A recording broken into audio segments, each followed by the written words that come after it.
Bismillah. Assalamualaikum warahmatullahi wabarakatuh. Bismillah walhamdulillah. Asyhadu an la ilaha illallah wahdahu la syarikalah. Wa asyhadu anna Muhammadan abduhu wa rasuluh sallallahu alaihi wasallam la nabiyya ba'dah. Allahumma fasholli wa sallim wa barik ala Muhammadin wa ala alihi wa sahbihi wa man tabi'ahum bi ihsanin ila yaumiddin. Amma ba'du, fa ya hadiral muslimin, jemaah zuhur Masjid Taqwa Muhammadiyah rahimakumullah. Ittaqullaha haqqa tuqatih wa la tamutunna illa wa antum muslimun. Faqala Allah Ta'ala fil Qur'anil Karim, A'udzu billahi minasy syaithanir rajim. Bismillahirrahmanirrahim. Ya ayyuhalladzina amanu idza tadayyantum bidainin ila ajalin musamma faktubu. Shadaqallahul azim. Al-Qur'an surat Al-Baqarah ayat 282. Artinya berlindung kita kepada Allah dari godaan syaitan yang terkutuk dengan nama Allah yang Maha Pengasih, Maha Penyayang. Wahai orang-orang yang beriman, jika kamu berjual beli secara tidak tunai, maka hendaklah kamu menuliskannya. Maha benar Allah dengan segala firman-Nya. Berdasarkan kepada ayat ini, tema kajian singkat kita zuhur ini adalah berhati-hatilah tentang masalah hutang. Jemaah zuhur rahimakumullah, kita sebagai muslim perlu memahami bahwa hutang dalam pandangan Islam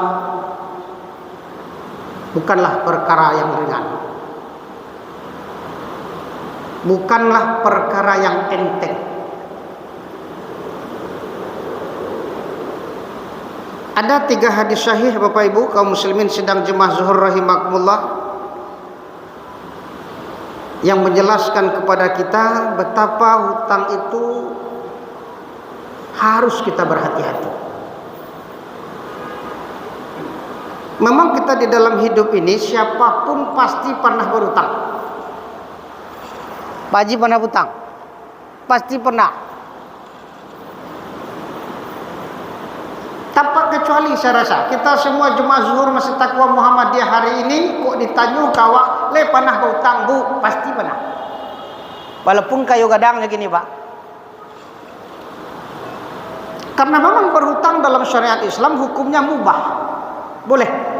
Tapi ingat, ya Pak, timbang akhiratnya sangat berat. Abu Hurairah Bapak Ibu rahimakumullah menjelaskan, ketika datang seorang pemuda menghadap kepada Rasulullah sallallahu alaihi wasallam. Pemuda tadi bertanya, "Ya Rasulullah, boleh aku bertanya ya Rasul?" Silahkan. Umpama ya Rasulullah aku ikut berjihad di jalan Allah, ikut berjihad membela agama Allah, takdir mengatakan aku gugur mati. Ya aku tanyakan ya Rasul, itukah yang disebut dengan mati syahid? Iya. Lalu semua dosa-dosaku diampuni Allah Subhanahu wa taala? Iya. Dan aku nanti akan dimasukkan Allah ke dalam surganya tanpa hisab? Iya, kata Rasul. Terima kasih ya Rasul. Pemuda itu pun berbalik, kurang lebih 3 langkah dipanggil Nabi lagi. Hai pemuda, ke sini, ke sini. Apa ya Rasul? Coba ulangi pertanyaanmu tadi. Aku ya Rasulullah ikut berjihad di jalan Allah. Kemudian takdir mengatakan aku mati. Yang aku tanyakan, apakah itu yang disebut dengan mati syahid? Iya. Lalu semua dosa-dosaku akan diampuni Allah Subhanahu wa taala. Ada satu, kata Rasulullah, yang diingatkan Jibril kepada, kecuali hutang. Kalau masih ada yang belum selesai. Rasanya kaum muslimin sidang jemaah zuhur rahimakumullah, tidak ada pahala yang melebihi jihad fisabilillah dalam artian mati syahid. Karena orang yang syahid itu buat sekian mulianya, tidak perlu dimandikan, tidak perlu dikafani, tidak perlu disolatkan. Ya, dikuburkan dengan pakaian yang bergelumuran darah dan mulia di sisi Allah. Tapi ingat, kalau masih ada yang syahid ini meninggalkan kewajiban hutangnya di dunia ini kepada seseorang, belum bisa, ya, belum bisa masuk surga. Ini alasan yang pertama, kaum muslimin rahimahullah, pahala yang sangat tinggi pun nilainya di sisi Allah. Kalau ada hablum minan nas kita yang masih belum selesai perkara hutang, stop. Selesaikan. Dah barek apa tu? Barek. Yang kedua, kaum muslimin sedang jemaah zuhur rahimahullah, Abdullah ibnu Mas'ud. Ada seorang laki-laki di antara kaum muslimin yang meninggal dunia. Lalu Rasulullah sallallahu alaihi wasallam diminta untuk mengimami salat jenazahnya.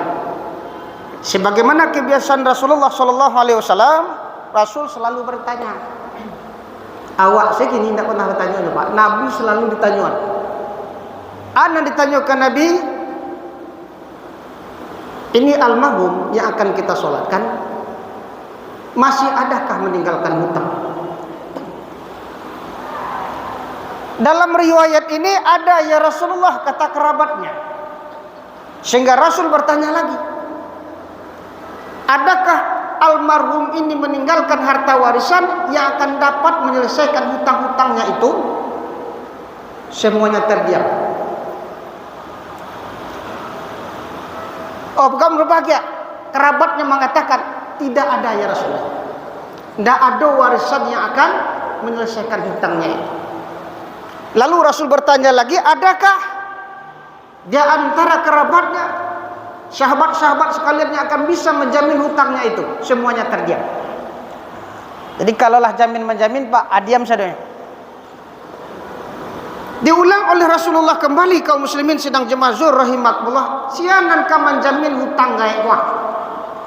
Saudara kita ini masih diam. Masih diam kaum muslim. Sampai-sampai Rasul mengatakan, kalau begitu solatkanlah oleh kalian jenazah sahabat kalian ini, jenazah teman kalian ini, aku tidak mau menyolatkan, kata Rasul. Tidak baik itu. Jangan dipandang enteng masalah hutang kaum muslimin sedang jemaah Jumat rahimakumullah. Hati-hati, Pak. Ya, Nabi tidak mau menyolatkan. Sampai akhirnya Ali bin Abi Thalib menunjuk, ya Rasulullah, kalau begitu biarlah ambo yang menjamin. Nah, barulah namuh Rasulullah sallallahu alaihi wasallam menyolatkan jenazah kaum muslimin sahabat itu. Padahal dia insyaallah hanya masalah hutang. Begitu selesai solat, Rasul pun bersabda, barang siapa yang menjamin hutang saudaranya di dunia ini, maka Allah nanti akan jamin pula hutangnya di akhirat. Nah, jadi kadang pahala. Ya, ya, kadang pahala. Terakhir kaum muslimin sedang jemaah Jumat rahimakumullah, riwayat tentang masalah hutang ini. Ketika Rasulullah sallallahu alaihi wasallam di hadapan sahabat-sahabat beliau berkata, ya sahabatku, kata Rasul, tahukah kalian siapa yang dikatakan kuilib alias bangkrut? Diulang-ulang Nabi. Waktu habis nih Pak, diulang Nabi yang berbahagia. Jadi singkat riwayatnya Bapak Ibu sidang jemaah rahimakumullah, dalam riwayat ini, ya, ketika nanti kita sudah berada di pengadilan Allah Subhanahu wa taala, Satu persatu di antara kita dihadapkan ke meja Allah Subhanahu wa taala. Allah hakim tunggal yang sangat adil. Alaihissallahu biahkamil hakimin.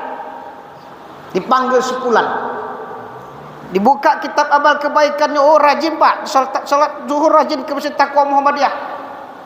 Bainfak lai kui. Basadakah lai, berpuasa lai pak. Tetapi Bapak Ibu sidang jemaah rahimakumullah, setelah itu banyak orang kata Rasulullah sampai antrian minta keadilan kepada Allah Subhanahu wa taala. Siapa mereka-mereka yang anti itu? Kira itu tampaknya berutang dulu, utang tidak dibayar. Ingat kata Rasulullah, ketika datang zaman yang tidak laku lagi dinar dan dirham, jangankan rupiah pak, uang emas tidak laku lagi. Lalu dengan apa dia akan bayar hutangnya itu ya Rasulullah?